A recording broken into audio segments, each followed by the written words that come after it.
Can we give her another round of applause?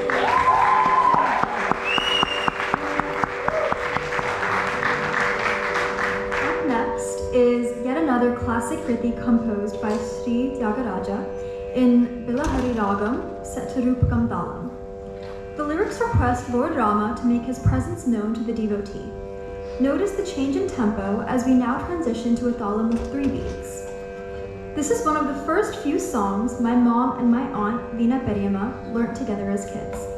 I am told the only way my mom got through any of her songs as a kid was to incessantly copy her talam from Veena Periyamma, classic younger sibling.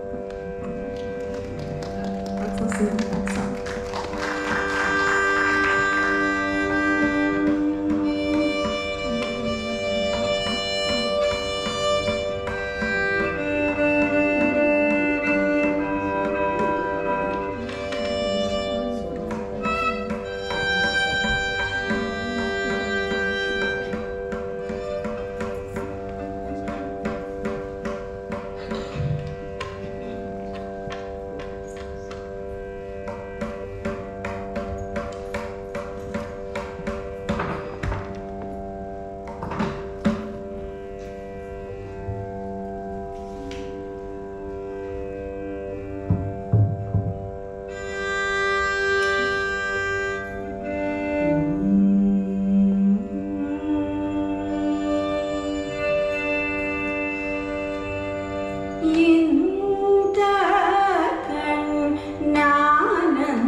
me